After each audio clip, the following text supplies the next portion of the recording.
Hello, my name is Jörg and welcome to coachRED.net. In the last couple of videos, we learned how to sign up, log in and log out a user. In this video, we finally put it to use to protect your data.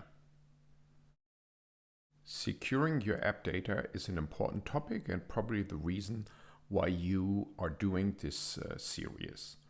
So let's look at the security chapter of the REST API guide. Before we start, there's two things that are important to understand. First, when we start out with Sashido, everything is open. Everything is open to the public, everything can be manipulated, changed, and so on. Before going into production, you need to tighten down the security. I highly recommend that you read this chapter thoroughly and act accordingly. What we are doing today is by no means sufficient to secure your data thoroughly. And the second point to understand is that the application ID and the REST API key are not secrets.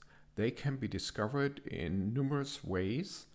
They are by no means sufficient to protect your data. That said, let's dive into how we can actually protect the data. In principle, there are two ways. One is the class level protection. So here we protect an entire class, like the fruits, and the object level protection. Here we protect one object. So for example, the avocado record. When you request data from Sashido, first the class level gets checked, and if that's okay, then Sashido checks the object level, the access control list, and if that's okay, then you get access to your data.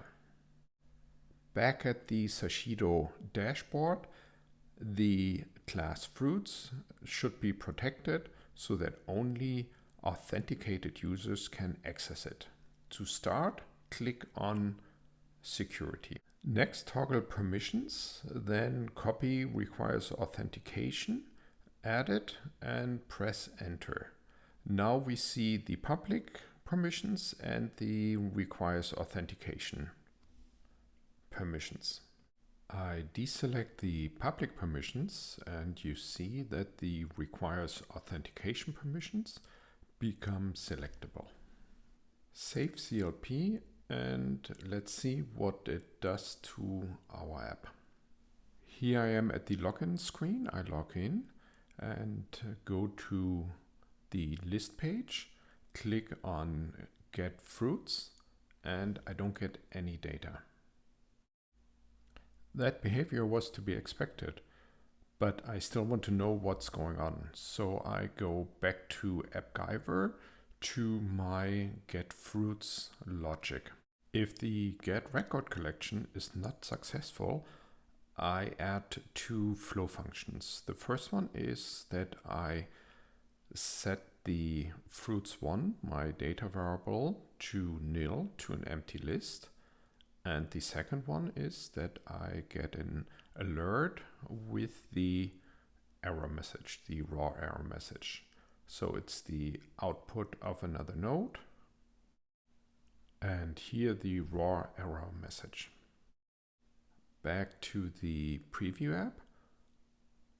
I log back in, go to get fruits and get the error message.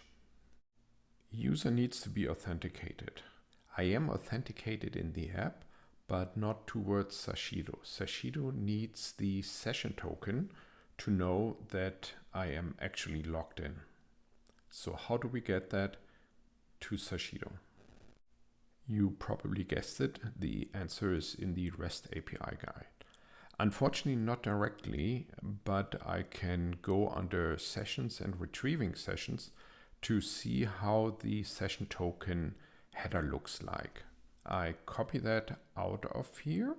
With the spelling copied, I head over to Appgyver and here into the data tab.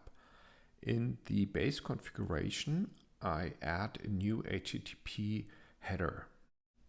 The spelling gets pasted into the label and the key, It is not static and it is non-optional. Back to the logic of the get record collection, and I see when I select it that the iParse session token is in there, and it already took the right app variable. Great. I want to give the session token as the parameter. The demonstration gets a little bit easier when I take the dismissal to the initial view out of the logout. So I go to the logic of my logout button and erase the connector. Now off to the preview app. So here we are, our login screen. I log back in. There I am. And I press get fruits and I got my fruits. Excellent. Now I log out. I press get fruits again. And the fruit list is empty. I no longer have the permission because I'm logged out. Great, the fruits data is secured. Thank you so much for watching and see you at another coachRED.net video.